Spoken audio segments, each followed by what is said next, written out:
इस बीच देश से नक्सलियों के सफाई के अभियान में भी आज सुरक्षा बलों को बड़ी कामयाबी मिली। मोदी सरकार ने अगले साल मार्च से पहले देश को नक्सलवाद से आजादी दिलाने का संकल्प लिया है और आज छत्तीसगढ़ में आतंक का दूसरा नाम बन चुके खूंखार नक्सल कमांडर हिडमा को सुरक्षा बलों ने मार गिराया। 43 साल का नक्सली कमांडर माडवी हिडमा साल 2010 में छत्तीसगढ़ के दंतेवाड़ा में हुए नक्सली हमले में शामिल था, जिसमें सीआरपीएफ के 76 जवान शहीद हुए थे। इसके बाद साल 2013 में छत्तीसगढ़ के दरबा घाटी नक्सली हमले का मास्टरमाइंड भी माडवी हिडमा था। इस हमले में छत्तीसगढ़ कांग्रेस के तत्कालीन अध्यक्ष नंद कुमार पटेल, पूर्व केंद्रीय मंत्री वीसी शुक्ला, वरिष्ठ नेता महेंद्र कर्मा समेत 29 लोग मारे गए थे। इसी तरह 2017 के सुकमा नक्सली हमले में भी इसी हिडमा का नाम आया था। इस हमले में भी सीआरपीएफ के 25 जवान शहीद हुए थे। इसी तरह के कई नक्सली हमलों के मास्टरमाइंड माडवी हिडमा को आज सुरक्षा बलों ने मुठभेड़ में ढेर कर दिया। माडवी हिडमा 26 बड़े नक्सली हमलों का मास्टरमाइंड था। दंतेवाड़ा और झीरम घाटी जैसे हमलों में शामिल था। हिडमा की पत्नी राजे उर्फ राजक्का भी मारी गई। नक्सलियों की बटालियन नंबर 1 का चीफ था। सबसे घातक माओवादी अटैक यूनिट है ये बटालियन 1। सीपीआई माओवादी की सेंट्रल कमेटी का यह मेंबर था। नक्सल कमांडर हिडमा पर 1 करोड़ रुपए का इनाम था। नक्सल कमांडर बसवा राजू के मारे जाने के बाद दंडकारण्य स्पेशल जोन कमेटी का महासचिव बना था। गृह मंत्री अमित शाह ने हिडमा के खात्मे के लिए 30 नवंबर की डेडलाइन दे रखी थी। डेडलाइन से 12 दिन पहले सुरक्षा बलों ने हिडमा को फोड़ दिया, मार दिया। यानी नरेंद्र मोदी सरकार एक तरफ आतंकियों को खत्म कर रही है, दूसरी तरफ नक्सलियों। आतंकियों, नक्सलियों और अपराधियों पर मोदी सरकार के जीरो टॉलरेंस पर इस वक्त एक और बड़ी खबर आ रही है। भारत की सुरक्षा एजेंसीज को एक और बड़ी कामयाबी मिली है। अमेरिका से गैंगस्टर अनमोल बिश्नोई को भारत लाया जा रहा है। अनमोल बिश्नोई गुजरात की जेल में बंद गैंगस्टर लॉरेंस बिश्नोई का भाई है। अनमोल बिश्नोई सिंगर सिद्धू मूसेवाला और एनसीपी नेता बाबा सिद्दीकी हत्याकांड में आरोपी है। सलमान खान के घर के बाहर हुई फायरिंग के मामले में भी वो आरोपी है। लॉरेंस बिश्नोई गैंग के हर ऑपरेशन का जिम्मा खुद संभालता था।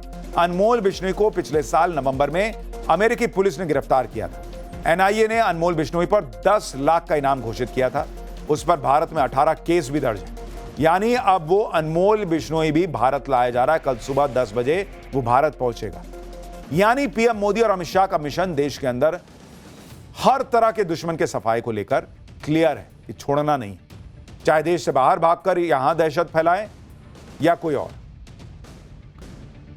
देखिए, ब्लास्ट तो दिल्ली में हुआ था, लेकिन इसने पाकिस्तान को हिला रखा, क्योंकि दिल्ली ब्लास्ट में जो नए खुलासे हो रहे हैं उनसे मसूद अजहर और हाफिज सईद जैसे आतंकियों का डेथ वारंट तैयार होता जा रहा है। क्योंकि दिल्ली ब्लास्ट में जांच एजेंसियों को अब तक का सबसे बड़ा और विस्फोटक वीडियो सबूत हाथ लगा है। जांच एजेंसियों को उमर का एक वीडियो मिला है। इसमें वो सुसाइड बॉम्बिंग का महिमा मंडन कर रहा है। दिल्ली में चलती कार में खुद को उड़ा लेने वाले उमर का यह वीडियो जांच में एक बहुत अहम सबूत साबित हो सकता है। यही वो आतंकी है जिसने उस दिन गाड़ी में बैठकर बम बनकर उड़ गया था और कितने ही मासूमों की जान ले ली थी। लेकिन इस वीडियो में वो क्या कह रहा है, जरा सुनिए एक बार उमर को। One of the very misunderstood concept is concept of what has been labeled as suicide bombing. It is martyrdom operations, and it is being known in Islam. There are multiple contraindications, but there are multiple arguments that have been brought against it.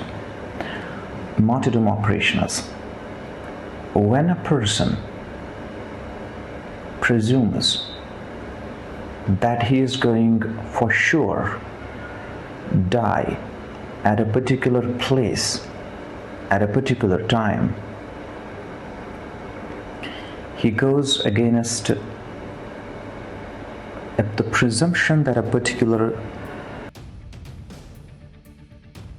Umar का यह video हाथ लगना एक बड़ी कामयाबी है, क्योंकि terror module के बाकी आरोपी तो गिरफ्त में हैं, लेकिन उमर तो ब्लास्ट के साथ उड़ गया था। इसलिए उसका पुराना वीडियो, उसका मोबाइल, उसकी बाकी चीजें अब धीरे धीरे सच को सामने ला रही। जांच एजेंसियां अब यह पता लगाने में जुटी हुई हैं कि यह उमर ने वीडियो बनाया कब और रिकॉर्ड कहां पर किया। वीडियो को देखकर ऐसा लग रहा है कि उमर पहले से लिखा कोई संदेश पढ़ रहा है।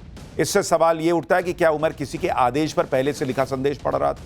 जांच एजेंसियां यह भी पता कर रही हैं कि क्या यह वीडियो ब्लास्ट से कुछ दिन पहले का ही तो नहीं है।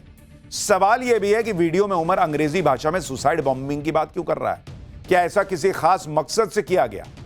शुरुआती जांच में यह पता चला है कि उमर अल फलाह यूनिवर्सिटी के कैंपस में रहता था और उमर का कमरा बिल्डिंग नंबर 17 में था। इसलिए ऐसा शक है कि यह वीडियो अल फलाह यूनिवर्सिटी के कैंपस में ही बना हो, यह संभव है।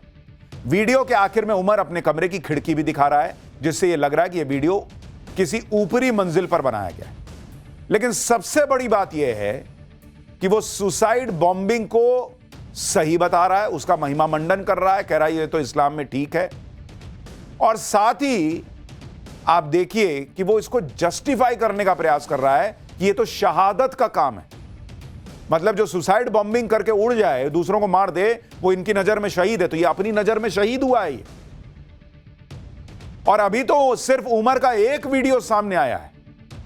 आप सोचिए इसने क्या क्या किया होगा और ऐसे कितने उमर बैठे होंगे भाई।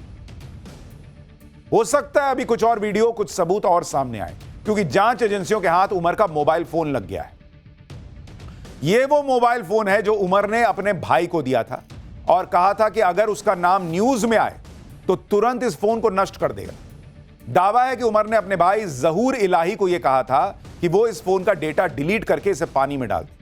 उमर ने अपने भाई को यह फोन तब दिया था जब वो 26 से 29 अक्टूबर के बीच कश्मीर आया था, यानी ब्लास्ट से कुछ दिन पहले ही सब हुआ था। इसका मतलब यह है कि उमर के इस फोन में वो राज छिपा है जिसे उमर किसी भी कीमत पर छिपाना चाहता था। वो नहीं चाहता था कि यह राज उसकी दूसरों के हाथ लगे। हो सकता है उमर के इसी फोन में पाकिस्तान के आतंकी संगठन से कनेक्शन के सबूत मौजूद हो, ऐसे सबूत जो पाकिस्तान को फिर बेनकाब कर दें। जांच एजेंसियों ने उमर के भाई को पकड़ा था।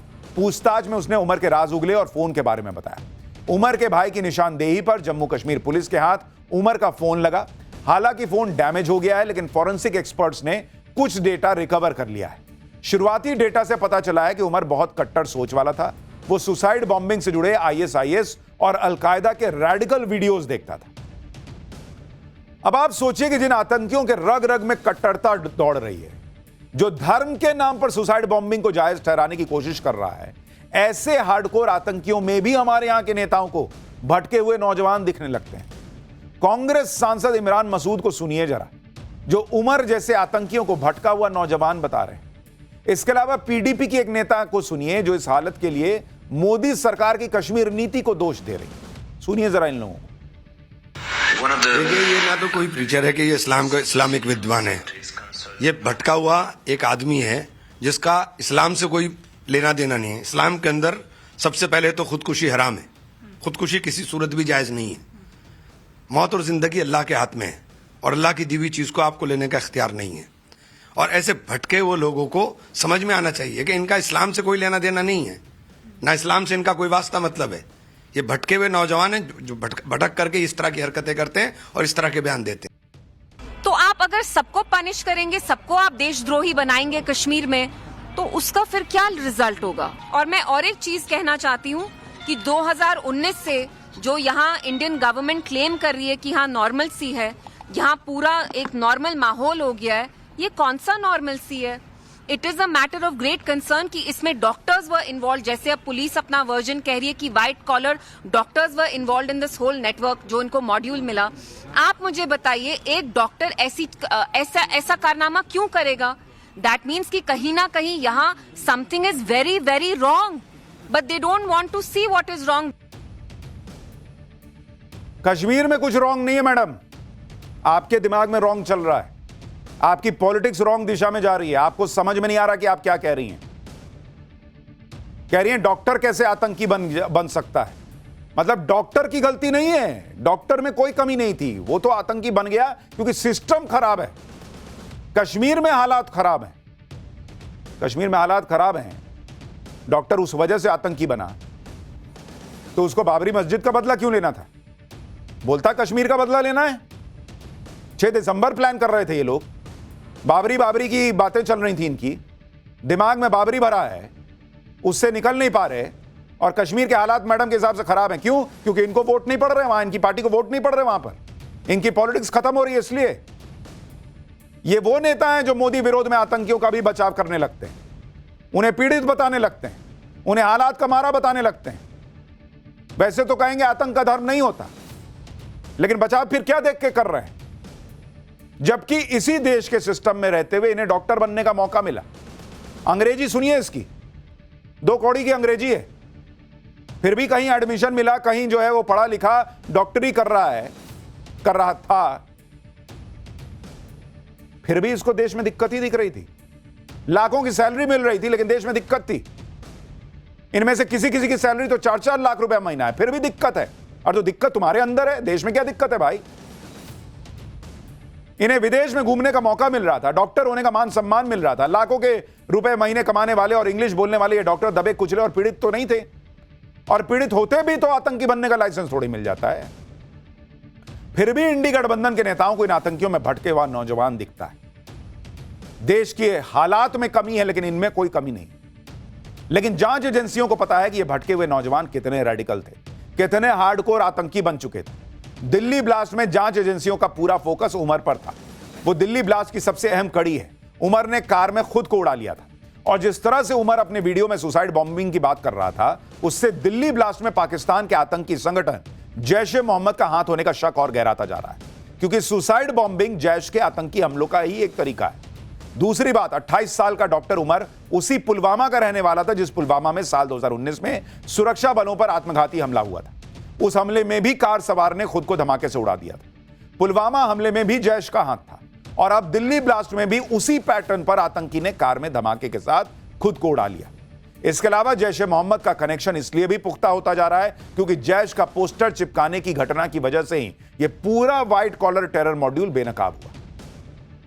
ये सारी थ्योरी, ये सारे सबूत जैश-ए-मोहम्मद की साजिश की तरफ इशारा कर रहे हैं। लेकिन नरेंद्र मोदी अभी इंतजार कर रहे हैं कि पूरा खाका खींचो, एक एक सबूत जुटाओ, इतना पुख्ता जुटाओ कि दुनिया में जब पाकिस्तान रोते हुए जाए तो वो सबूत दुनिया के मुंह पे मारेंगे। देखो इसलिए मार रहे हैं। जब से भारत में आतंकवाद के खिलाफ प्रहार तेज हुआ, तब से पाकिस्तान के आतंकी संगठन खुद को बचाने के लिए दूसरे नाम से काम करने लगे। पाकिस्तान के आतंकी संगठन कुछ ऐसे संगठन क्रिएट करके गुमराह करने की कोशिश करते हैं कि लोगों को लगे कि अरे ये तो इंडिया में ही हो रहा है, इंडिया के लोग कर रहे हैं, इंडिया के संगठन कर रहे हैं। दिल्ली ब्लास्ट में कुछ ऐसा ही पैटर्न दिख रहा है। जम्मू कश्मीर पुलिस की काउंटर इंटेलिजेंस टीम जैश-ए-मोहम्मद और दुख्तरान-ए-मिल्लत के बीच कनेक्शन को लेकर घाटी में बड़े पैमाने पर छापेमारी कर रही है। दुख्तरान-ए-मिल्लत महिलाओं का एक कट्टरपंथी संगठन है, जिसकी प्रमुख आजिया अंद्राबी टेरर फंडिंग के आरोप में जेल में है। आतंकी गतिविधियों में शामिल होने की वजह से साल 2022 में गृह मंत्रालय ने इसे बैन कर दिया था। काउंटर इंटेलिजेंस टीम ने इसी सिलसिले में कुलगाम में एक डॉक्टर उमर फारूक भट्ट और उसकी पत्नी शहजादा से पूछताछ की। सूत्रों के मुताबिक जांच एजेंसीज को शक है कि डॉक्टर की पत्नी शहजादा दुख्तरान-ए-मिल्लत को फिर से रिवाइव करने में जुटी है। ऐसी भी खबरें चल रही हैं कि डॉक्टर उमर फारूक की पत्नी को जैश ने ही दुख्तरान-ए-मिल्लत को फिर से रिवाइव करने का काम सौंपा है। यह खुलासा भी हुआ है कि डॉक्टर उमर की पत्नी शहजादा अख्तर लोकल महिलाओं को रेडिकल बनाने में जुटी हुई थी। दोनों के पास से 5 मोबाइल, 5 सिम कार्ड, एक टैबलेट और कुछ भड़काऊ सामग्री मिली है। यानी जैश-ए-मोहम्मद का सरगना मसूद अजहर कश्मीर में महिला आतंकियों का नेटवर्क खड़ा करने में जुटा हुआ था। मसूद अजहर का प्लान था कि वो पर्दे के पीछे छिपकर किसी और संगठन के जरिए भारत में आतंकवाद का जाल बिछाएगा और जैश का नाम नहीं आएगा।